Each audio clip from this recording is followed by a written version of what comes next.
अत्र उपस्थितेषु युवकेषु युवतीषु च संस्कृतस्य परिचयः नास्ति इति कश्चिदस्ति, काचित् वा अस्ति? संस्कृतस्य परिचयः नास्ति। सर्वेषां संस्कृतस्य परिचय, संस्कृतेन परिचयः अस्ति। तर्हि संस्कृत छात्राणां मध्ये सरल मानक संस्कृतस्य कार्यशाला,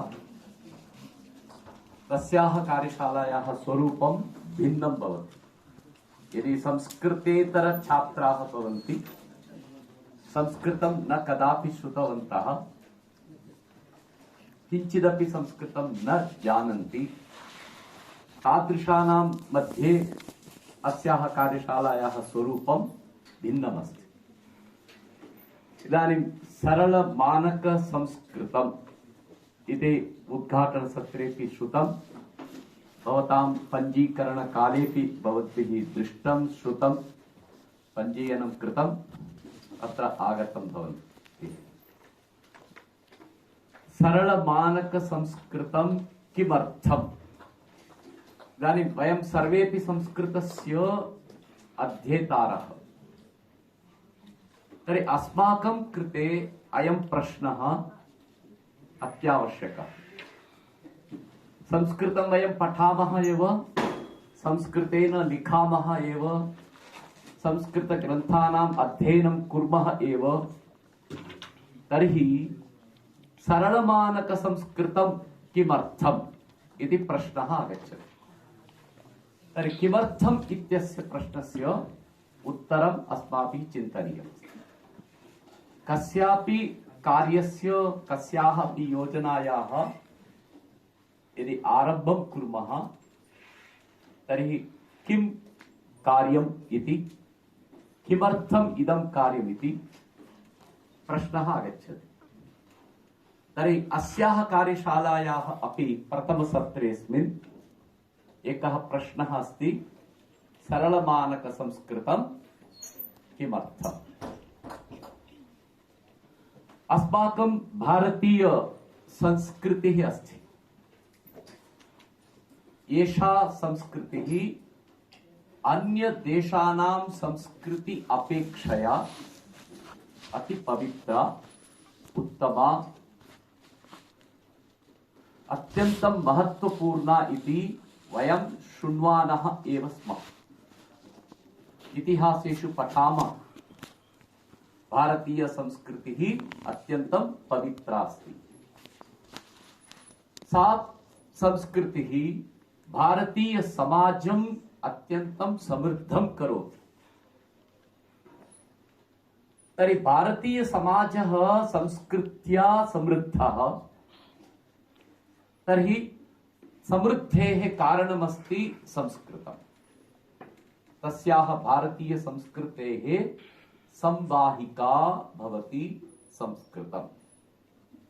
अस्माकमपि वाहनमस्ति, देवानामपि वाहनमस्ति। गजाननस्य मूषकवाहनं, कार्तिकेयस्य मयूरवाहनं, दुर्गायाः सिंहं। तर्हि संस्कृतेः अपि एका वाहिका अस्ति, सा का संस्कृतभाषा। अतः अस्माकं संस्कृतवाङ्मये एकं वाक्यमस्ति, भवन्तः अपि श्रुतवन्तः, पठितवन्तः,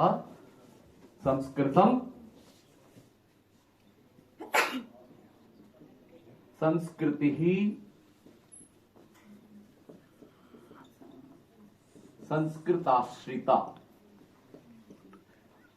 मया यत् लिखितं तद् अन्तिमेन पठितुं शक्यते, दृश्यते? संस्कृतिः संस्कृताश्रिता। एषा अस्माकं गर्वोक्तिः अस्ति, भारतीयानां गर्वोक्तिरस्ति। अस्माकं देशस्य या संस्कृतिः अस्ति, सा संस्कृतिः संस्कृतेन आश्रिता अस्ति। अन्य देशस्य संस्कृतिः तथा नास्ति। संस्कारः अत्र अस्ति। संस्कृत कारणेन संस्कारः भवन्ति, संस्कारेण समाजः भवति। अतः इदानीं भारतीय समाजः उत्कृष्टः समाजः अस्ति। अन्य देशस्य यः समाजः अस्ति तस्मात् समाजात् अस्माकं भारतीय समाजः अत्युत्तमः समाजः। अतएव वयं जगद्गुरवः, विश्वगुरुः भारतदेशः। किमर्थम्? अस्माकं संस्कृतेः कारणात्। संस्कृतिः न दृश्यते, समाजः दृश्यते। समाजः स्वकीय व्यवहारेण संस्कृतिं प्रदर्शयति। तर्हि तस्याः संस्कृतेः मूलम् आश्रयभूतमस्ति संस्कृतम्। तदर्थं संस्कृतस्य आवश्यकता अस्ति। संस्कृतं ज्ञातव्यम्, संस्कृतं पठनीयम्। संस्कृत पठनेन वयं भारतीय संस्कृतिं जानीमः। संस्कृतिः वेदमूलापि भवति, लौकिकमूलापि भवति। तर्हि अस्माकं वाङ्मयं सर्वमपि संस्कृतेन निबद्धमस्ति। अतः वाङ्मयस्य कारणेन धर्मः, संस्काराः इति एते सर्वेपि मूल्यवचनानि अस्माभिः श्रूयन्ते। अतः अपि संस्कृतस्य अध्ययनम् आवश्यकम्। संस्कृतं शिक्षा क्षेत्रेपि भाषारूपेण अस्ति। शिक्षा जगत् अपि संस्कृतेन पल्लवितमस्ति, विकसितमस्ति। अतः नालन्दा विश्वविद्यालयस्य वार्ताम् अद्यापि वयं पठामः, शृणुमः। संस्कृतकारणेन एव शिक्षा जगति तादृशाः विश्वविद्यालयाः भारते आसन्। तेषु विश्वविद्यालयेषु अनेके वैदेशिकाः, द्वीपान्तरस्थाः अपि अध्ययनाय भारतम् आगच्छन्ति स्म। एतम् इतिहासं यदा वयं पठामः, शृणुमः, तदानीं जानीमः शिक्षा जगत् संस्कृतेन आवृतम् अस्ति। शिक्षा इत्यनेनैव बोधनं भवति, अध्यापनं भवति, अध्ययनं भवति। तर्हि अध्ययन अध्यापनयोर्मध्ये अवबोधनमर्थम् अवबोधन भाषा काचित् अपेक्षते। यदि अवबोधन भाषा नास्ति तर्हि संप्रेषणं न भवति। संप्रेषणं नास्ति चेत् अवबोधनं नास्ति। अतः अवबोधन भाषा का भवति इत्युक्ते सरल मानक संस्कृतं भवेत्। किमर्थम् इति पुनः तत्र प्रश्नः।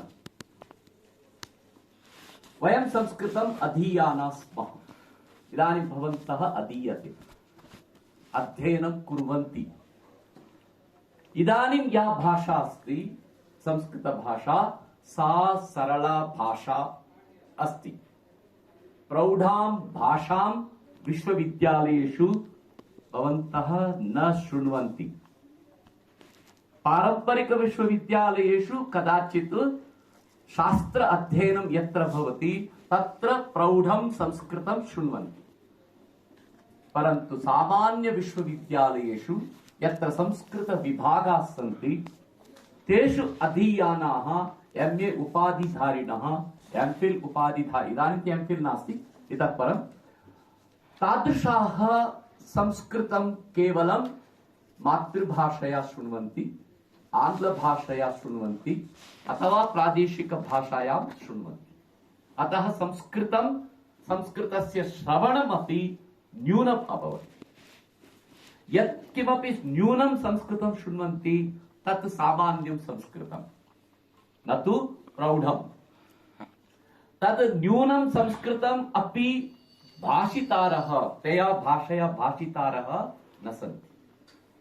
अतः कक्षेषु संस्कृतस्य अध्ययनं निरन्तरं चलेत् तर्हि तस्य अध्ययनस्य अवबोधन भाषा रूपेण सरल मानक संस्कृतं स्यात्। अवबोधन भाषा, समझाने की भाषा, कम्युनिकेट करने की भाषा सरल मानक संस्कृतं स्यात्। स्पष्टं? किमर्थम् इत्यस्य अहम् एकैकम् उदाहरणं वदन् अस्मि। यदा अस्माकं पुनः सरल मानक संस्कृतं किमर्थम् इत्युक्ते कक्षा कक्षेषु संस्कृत भाषाम् अवबोधनाय सरल मानकं संस्कृतं स्यात्। द्वितीयम् आंग्ल शासनमासीत् पूर्वम्, इतिहासं वयं जानीमः। आंग्ल शासने मेकाले महोदयः आगतवान्। तस्य कार्यकाले एतादृश प्रचारः आसीत्, संस्कृतं कठिनम्, संस्कृतं प्रखर बुद्धिभिः विद्वद्भिः एव ज्ञातुं योग्यम्, न तु सामान्य जनैः। आंग्लं पठन्तु सर्वे पठितुं शक्नुवन्ति। सर्वेषां भाषा आंग्ल भाषा सरला भवितुम् अर्हति। संस्कृतं कठिनं भवति, ये बुद्धिमन्तः ते पठितुं शक्नुवन्ति इति दुष्प्रचारं कृतवन्तः। तेन प्रचारेण भ्रान्तयः उत्पन्नाः। ताभिः भ्रान्तिभिः लोकः संस्कृतात् दूरे दूरे दूरे आगच्छति। अतः अपि संस्कृतं दूरम् अभवत्, व्यवहार मार्गात् दूरम् अभवत्। तर्हि पुनः व्यवहारे आनेतव्यम्, तर्हि सरल मानक संस्कृतम् आवश्यकम्। किमर्थं? सर्वस्याः अपि भाषायाः लक्ष्यद्वयं, मुख्यं प्रयोजनद्वयं भवति। एकं तु लोकव्यवहारः, लोकव्यवहारः।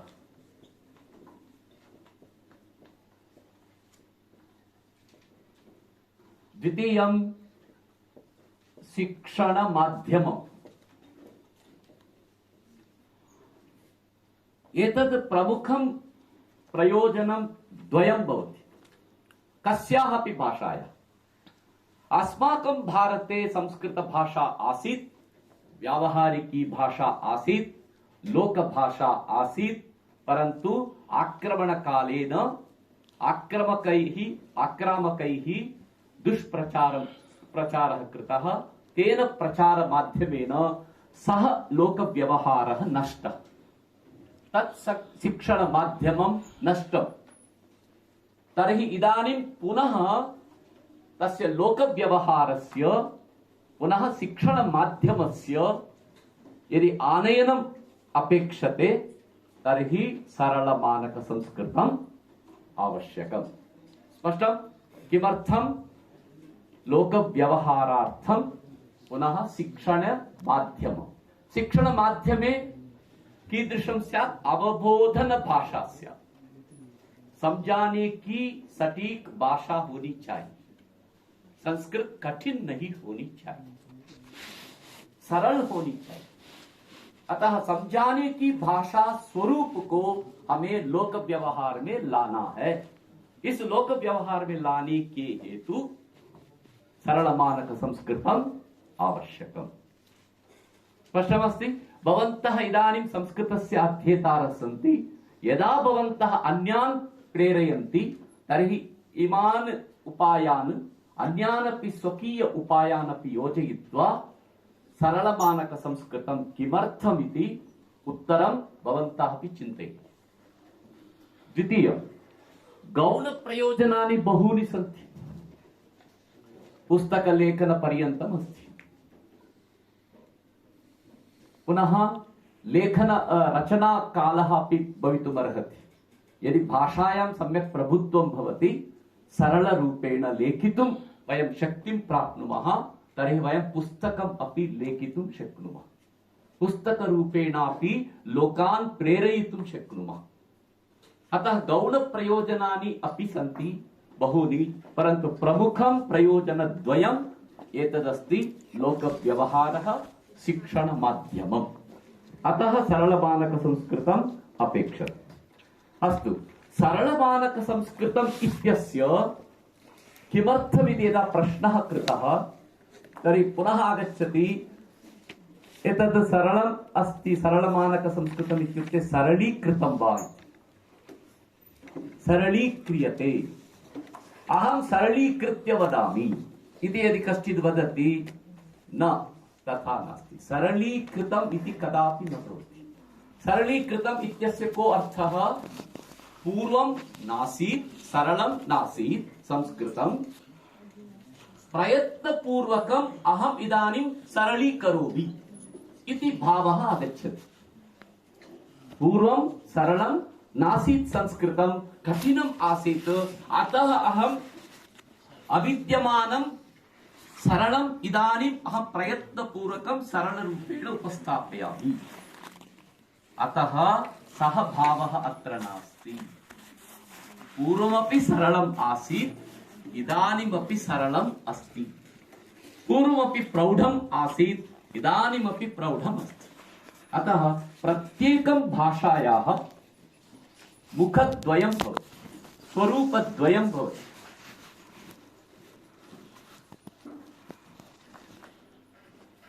प्रौढमुखं, सरलमुखम्।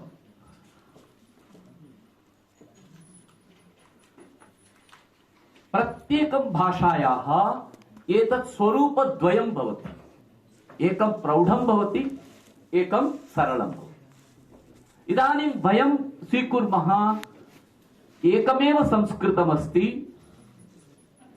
भाषा, तस्याः भाषायाः एकं प्रौढम्, एकं मुखं सरलं।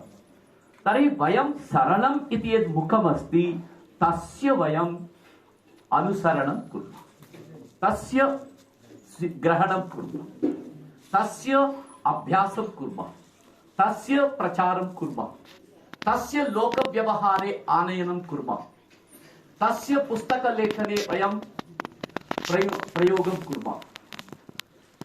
अतः प्रौढं सरलम् इति यद् मुखद्वयमस्ति तत्र वयं सरलमुखम् इत्यस्य अवलम्बनं कुर्मः, आश्रयं कुर्मः।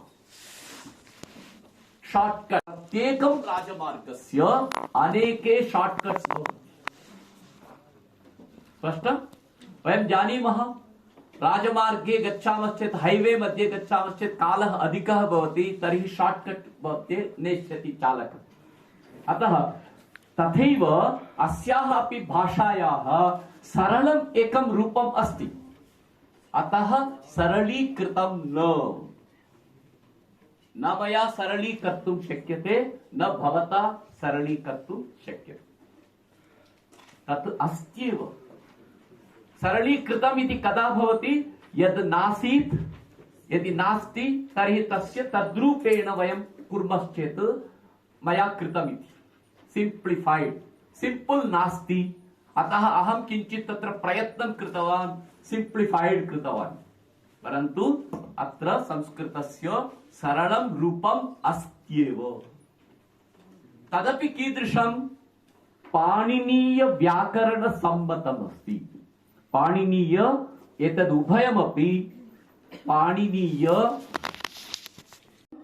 अवबोधनाय, अवबोधनाय, लोकव्यवहाराय, संवादाय, परस्परं वयं संस्कृत छात्राः संस्कृतेन न व्यवहरामः। अंग्रेजी छात्रः अंग्रेजी माध्यमेन व्यवहरति, हिंदी छात्रः हिंदी भाषया व्यवहरति, संस्कृत छात्रः संस्कृतेन न व्यवहरति। कारणं किं? भाषायाः ज्ञानं नास्ति, भाषायाः अभ्यासः नास्ति। तर्हि तम् अभ्यासं, तत् ज्ञानम् आनेतुं सरलमानक संस्कृतम् आवश्यकम्। स्पष्टम्? अतः लोकव्यवहारस्य, लोकः इत्युक्ते वयं सर्वे, व्यवहारः इत्युक्ते कम्युनिकेशन्, संवादः, तर्हि अस्माकं मध्ये अस्माकं परस्परं ये संस्कृतस्य अध्ययनं कुर्मः तर्हि वयं संस्कृतेन व्यवहारं कुर्मः। यदि लोके सञ्चरामः, अस्मिन् परिसरे सञ्चरामः, सर्वे आङ्ग्लभाषायां व्यवहरन्तः गच्छन्ति, केचन हिंदी भाषया व्यवहरन्तः गच्छन्ति, केचन मातृभाषायां व्यवहरन्तः गच्छन्ति, तर्हि भवताम् अपि सञ्चारः भवति। आप भी चलते हैं इसी में, इसी प्रांगण में आप भी घूमते हैं, भटकते हैं, अटकते हैं, लटकते हैं, बैठते हैं, उठते हैं, सांस लेते हैं, सांस छोड़ते हैं। तर्हि संस्कृतं किमर्थं न गृह्णन्ति? अतः संस्कृतस्य अध्ययनं यः करोति सः संस्कृतेन भाषणं कुर्यात्। अतः संस्कृत छात्राणां कृते एतत् सरलं रूपम्, एतत् प्रौढं रूपम् इति रूपद्वयस्य ज्ञानम् आवश्यकम्। दोनों चाहिए। अभी आपके लिए एक्स्ट्रा है ये प्रौढ। सामान्य जनः यः अस्ति तस्य कृते केवलं सरलं। भवन्तः अध्ययनं कुर्वन्ति, भवन्तः शोधकार्यं कुर्वन्ति, तर्हि भवन्तां कृते सरलमपि स्यात्, प्रौढमपि स्यात्। उटकद्वयं, कोशद्वयं पश्यतु, सर्वस्यापि भवन्तः यदि जॉकेट धरन्ति तर्हि पॉकेट द्वयं भवति, भवति न वा? बालिकाः अपि युवत्याः अपि धरन्ति तर्हि तत्रापि कोशः भवति। जीन्स पैंट धरन्ति तत्रापि कोशः भवति, पृष्ठे भवति, पुरतः भवति, जानुनी भवति, पादे भवति, यत्र पश्यतु कोशः अस्ति। तर्हि इदानीं तावन्तः कोशाः सन्ति ऊरुके पैंट मध्ये, तर्हि अस्माकं मुखे प्रौढमपि संस्कृतं स्यात्, सरलमपि संस्कृतं स्यात्। एतद् द्वयम् अस्माकम् अभ्यासे आगच्छति। एतद् द्वयस्य कृते अभ्यासः करणीयः। मैं वही बोला, आप संस्कृत के छात्र होने के नाते इस कार्यशाला का स्वरूप भिन्न है। संस्कृतेतर छात्र होने पर उसकी कार्यशाला का स्वरूप भिन्न है। अतः इदानीं भवन्तः संस्कृतेन परिचिताः सन्ति, अतः भवतां कृतेपि एतद् द्वयोरपि ज्ञानम् आवश्यकम्। सरलमानक संस्कृतम्, सरलमानक संस्कृतं लोकव्यवहाराय स्यात्। सरल मानक संस्कृतम अभी अचानक क्यों हो गया इत्युक्ते लोकः व्यवहारः नष्टः, अतः लोक व्यवहारे आनेतुं पुनः विद्या संस्थासु अध्ययन क्षेत्रे अध्यापन क्षेत्रे संस्कृतं दूरं गच्छति, अतः अपि माध्यमत्वेन आनेतुं सरलमानक संस्कृतस्य आवश्यकता अस्ति। भाषितारः अनेके सन्ति, नागरिकाः सन्ति, ग्रामीणाः सन्ति, बुद्धिमन्तः सन्ति, अल्पबुद्धिमन्तः सन्ति, पामराः सन्ति, पंडिताः सन्ति।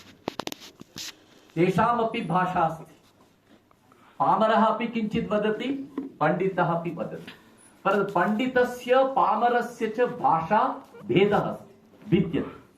परन्तु संस्कृतं सरलं भवति चेत् पंडितेनापि उच्यते, पामरेणापि गृह्यते, पामरेणापि जिज्ञास्यते, तर्हि पंडितेनापि श्राव्यते।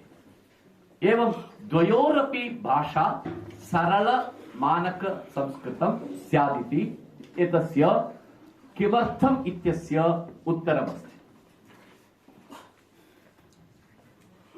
इदानीं व्याकरणस्य मानक पाणिनीय व्याकरण पद्धतौ एतत् सरलमानकम् आगच्छति, अतः एतद् मानकमस्ति इति वयम् उक्तवन्तः। तर्हि एतस्य किञ्चिदिव स्वरूपमपि ज्ञातव्यम्। अग्रे भवन्तः ज्ञास्यन्ति, परन्तु किञ्चित् इदानीम् एतस्य किमर्थम् इत्यस्मिन् सन्दर्भेऽपि स्वरूपं भवन्तः जानन्तु।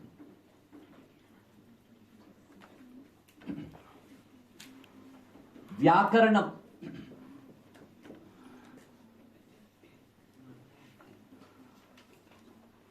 व्याकरणं न पठनीयम्, व्याकरणं कठिनं, व्याकरणं नीरसम् इति वयं शृणुमः। परन्तु व्याकरणं नास्ति चेत् भाषा नास्ति।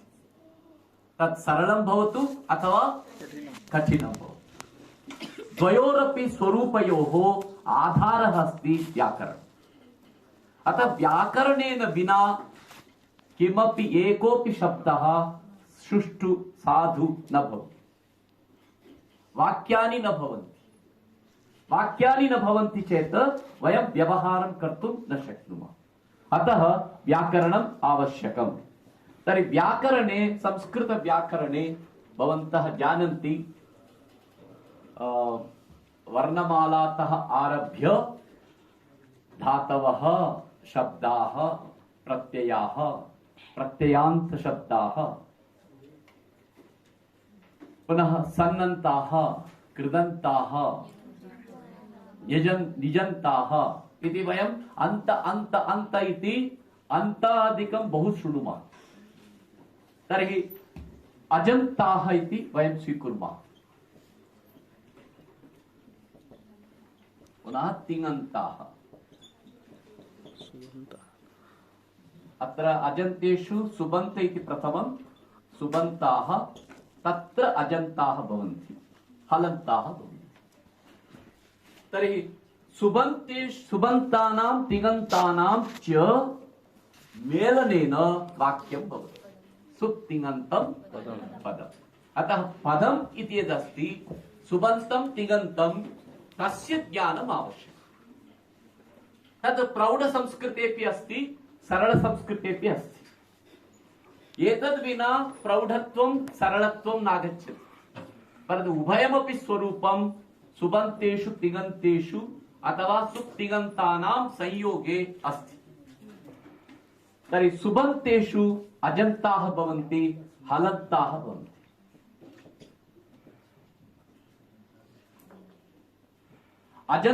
अजन्तेष्वपि अकारान्त, आकारान्त, इकारान्त, ईकारान्त, उकारान्त, ऊकारान्त इति अचः यावन्तः सन्ति, तेषाम् अचां शब्दाः सन्ति। अकारान्तः पुल्लिङ्गः, अकारान्तः स्त्रीलिङ्गः, अकारान्तः नपुंसकलिङ्गः इति त्रिषु लिङ्गेषु शब्दाः पुनः भिद्यन्ते। कठिनं जातम् इति सामान्यजनः चिन्तयति, परन्तु अत्र सरलमानकसंस्कृते अजन्तान् एव स्वीकुर्मः।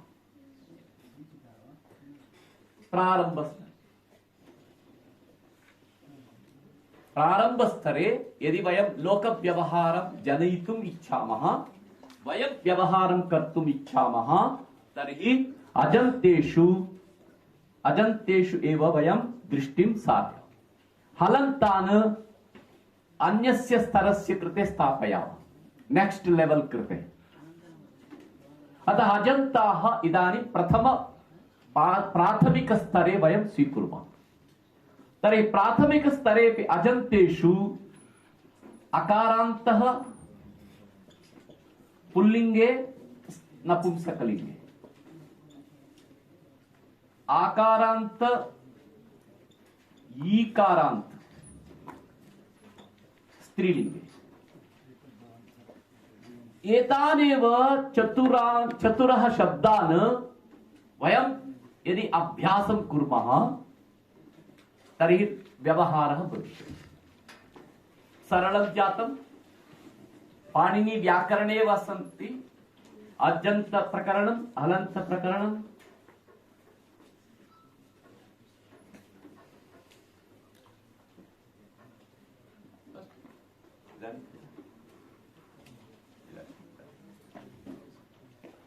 अतः अजन्तेषु वयम् एतान् चतुरः एव शब्दान् जानीमहे। चिन्तयतु, प्राथमिकस्तरः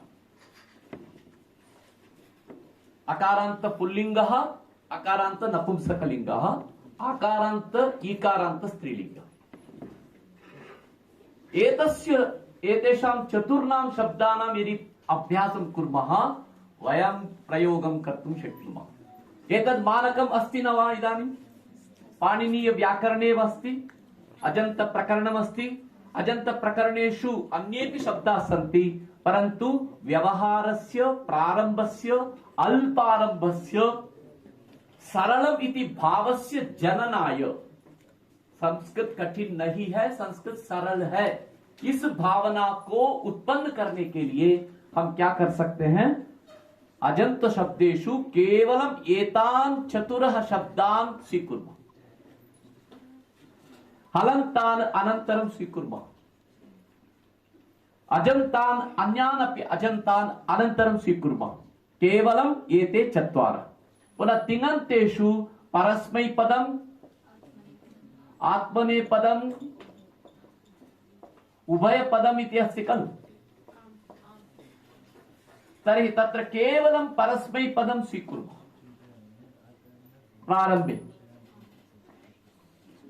प्रारम्भे वयं केवलम् अजन्त शब्देषु अकारांत पुल्लिंग, अकारांत नपुंसकलिंग, आकारांत स्त्रीलिंग, ईकारांत स्त्रीलिंग शब्दान् स्वीकुर्मः। तिङन्तेषु परस्मैपदिनः धातवः, उभयपदी त्यजामः, आत्मनेपदं त्यजामः। त्यजामः इत्युक्ते कञ्चित् नेक्स्ट लेवल कृते स्थापयामः, प्रगतस्तरे स्थापयामः। तर्हि प्रगतस्तराय एतत् त्यक्त्वा इदानीं परस्मैपदं जातम्। धातवः सन्ति बहवः, दशसु गणेषु। तर्हि प्रतिगणं ये व्यावहारिक धातवः सन्ति तानेव धातून् स्वीकुर्मः, परस्मैपदिनः एव स्वीकुर्मः। पठति, लिखति, वदति, गच्छति, गायति, पश्यति, पिबति, धावति, पतति, क्रीडति, एतत् जिघ्रति। एते शब्दाः, एते क्रिया, एताः धातवः व्यवहारे सन्ति, मातृभाषासु सन्ति। पढ़ता है, लिखता है, गाता है, चलता है, गिरता है, खेलता है। पश्यतु, एतानेव शब्दान् वयं क्रियारूपेण स्वीकृत्य तान् धातून् परस्मैपदे स्वीकुर्मः। एवं स्वरूपं विद्यते। वयं केवलं सरल मानक संस्कृतम् इत्यस्य किमर्थम् इति प्रश्नस्य उत्तरं प्राप्तवन्तः। इदानीं सरल मानक संस्कृतं सरलं किम् इति यदि वयं पश्यामः, इदानीम् एतद् दिङ्मात्रं मया अत्र प्रदर्शितं। व्याकरणे सुबन्ताः सन्ति, तिङन्ताः सन्ति। एतद् उभयं मिलित्वा वाक्यं भवति। बालकः, अकारांत पुल्लिंगः, बालकः पठति। बस, बालक पढ़ता है। बालक क्या, बालिका पढ़ती है। हिंदी भाषायां पढ़ता है, पढ़ती है, परंतु संस्कृतं पठति। पश्यतु, सरलम हिंदी अपेक्षया सरलम संस्कृतम्। अतः एतत् सरलम् अस्ति इति वयं व्यवहारे आनयामः, तर्हि लोकः व्यवहारे आगच्छति। तर्हि लोक व्यवहारः पुनः आरभ्यते। अतः सरलं मुखं वयं जानीमः, वयं सरलं वदामः, वयं सरलं दर्शयामः, वयं सरलं प्रेरयामः, तर्हि लोकः अपि सरलं वदितुम् अग्रे आगच्छति। अतः सरल मानक संस्कृतं पाणिनीय व्याकरण पद्धत्याम् एव सम्मतमस्ति। अतः मानकमस्ति। तादृशं सरल मानक संस्कृतं वयम् अभ्यस्य लोके व्यवहरामः। धन्यवादः। धन्यवादाः आचार्येभ्यः। वयं किमर्थं सरल मानक संस्कृतम् इति विषयम् आचार्येभ्यः श्रुतवन्तः। इमे आचार्याः भाषा शिक्षण क्षेत्रे अत्यन्तं कृतभूरि परिश्रमाः सन्ति। भारते बहवः भाषा शिक्षकाः सन्ति, ये एतेभ्यः आचार्येभ्यः पठित्वा आधुनिकेषु संस्थानेषु अध्यापयन्तः सन्ति समग्र भारते। एवं अग्रे वयं पुनः आचार्याणां मार्गदर्शनं प्राप्नुमः। कार्यशाला परतया आचार्येभ्यः धन्यवादान् वितनोमि।